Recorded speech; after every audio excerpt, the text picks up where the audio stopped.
تزولا قدم ابن آدم، حضور نے خبر دی ہے ابن آدم کے قدم ہل نہیں سکیں گے۔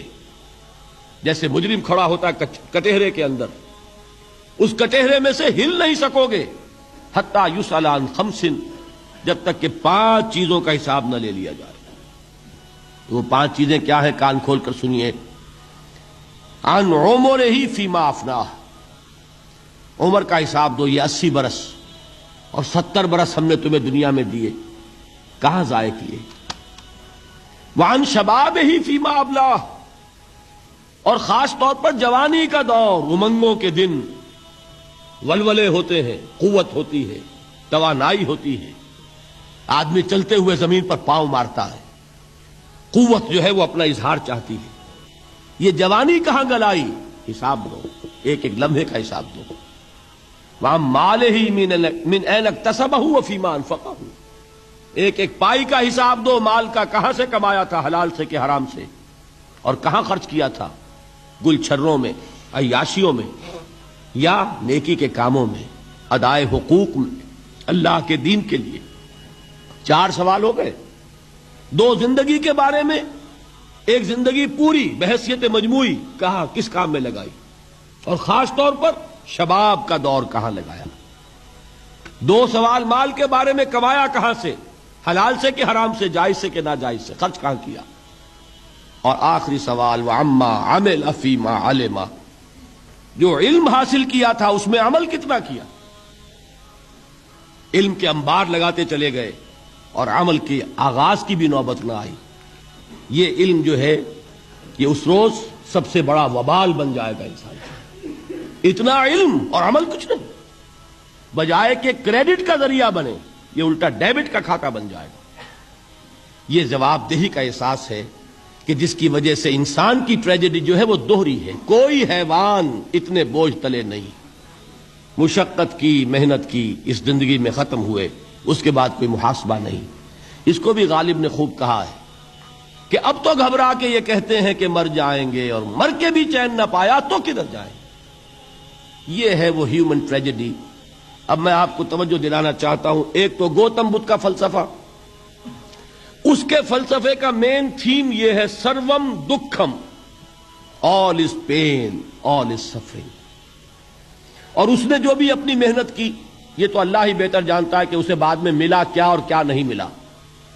ایک بات آپ سے عرض کر دوں، گوتم بدھ کے بارے میں ایک بہت جید عالم، میرے نزدیک بر صغیر پاک و ہند کے علماء میں جو اس صدی کے علماء ہیں ان میں ان کا بہت اونچا مقام ہے، مولانا مناظر احسن گیلانی رحمت اللہ علیہ۔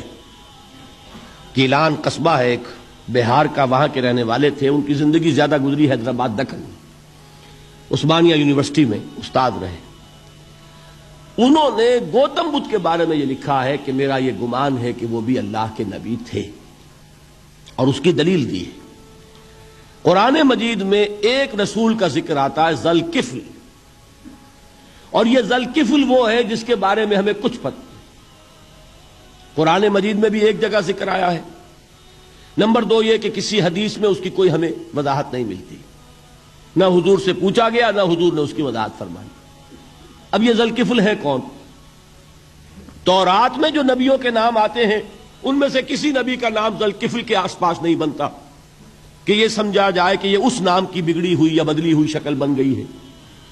تو انہوں نے جو کہا ہے وہ بات وزنی معلوم ہوتی ہے اس اعتبار سے کہ کپل وستو، کپل، پے جو ہے وہ عربی میں ہے نہیں، وہ فے بنتی ہے۔ تو ذوالکفل کے معنی کفل والا، اور یہ کفل جو ہے کپل، کپل والا، جس کو ہم کہتے ہیں کپل وستو کا شہزادہ۔ تو انہوں نے یہ کہا ہے کہ گوتم بدھ کے بارے میں یہ خیال، یہ میں عرض کر دوں کہ اس کو ہم یقین سے نہیں کہہ سکتے، یہ ان کا گمان ہے، خیال ہے، واللہ عالم کہیں گے ہم، لیکن امکان ضرور موجود ہے۔ قرآن کہتا ہے وَلِكُلِّ قَوْمٍ ہَادٍ، ہم نے ہر قوم میں ہادی بھیجے۔ وَإِن مِّن قَرْيَةٍ إِلَّا خَلَا فِيهَا نَذِيرٌ، کوئی بستی ایسی نہیں دنیا میں جس میں کوئی نہ کوئی خبردار کرنے والا نہ آیا ہو۔ تو یہ ممکن نہیں ہے کہ وہاں نبی نہ آئے ہوں، لیکن ان کی تعلیمات اتنی بدل گئی ہیں کہ ہم ان کو پہچان نہیں سکتے۔ حضرت مسیح علیہ السلام کی تعلیمات اگر عیسائیوں سے ہم سمجھیں تو کبھی بھی انہیں اللہ کا نبی نہیں مان سکتے۔ یہ تو قرآن مجید نے آ کر حضرت مسیح علیہ الصلوۃ والسلام کی اصل حقیقت ہمیں بتائی، ورنہ تو خدا کا بیٹا ثالث و ثلاثہ ان کو کیسے ہم مانتے ہیں؟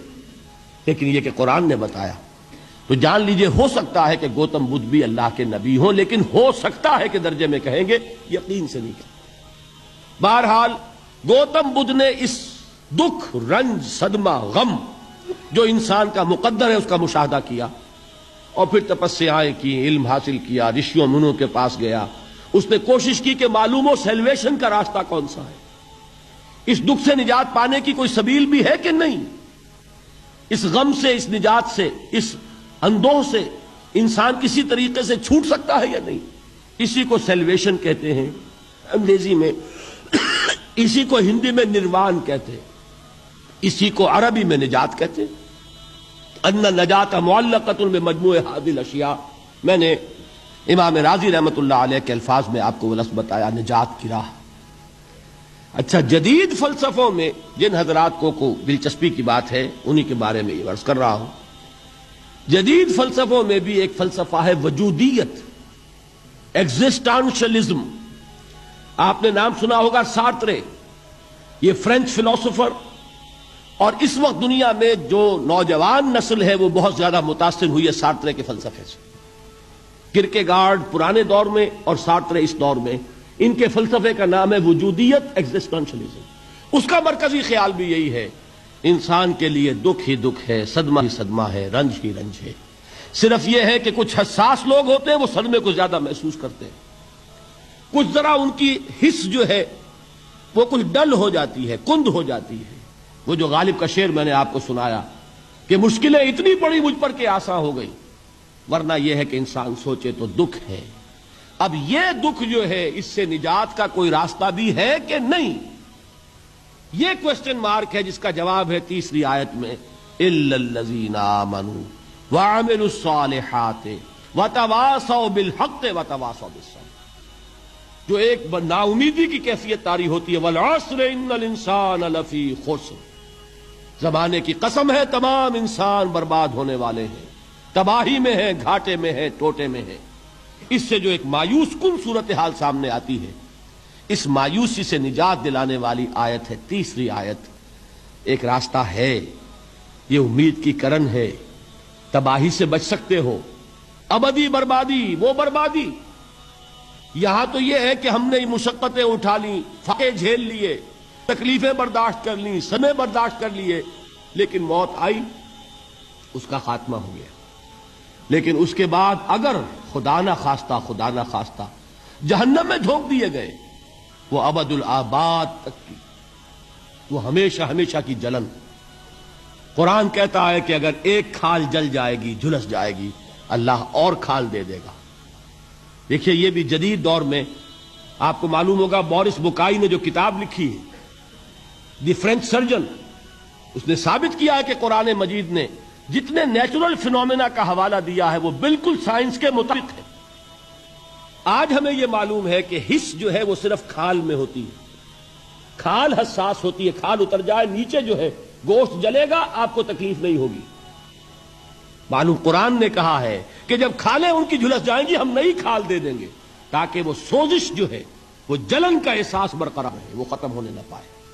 حالانکہ اس کی ضرورت نہیں ہے، اگر اندر کا گوشت بھی حس والا ہوتا تو پھر کھال دوبارہ عطا کرنے کی ضرورت نہیں ہے، گوشت جلے گا، اس سے بھی جلن کا اور سوزش کا احساس ہو جائے گا۔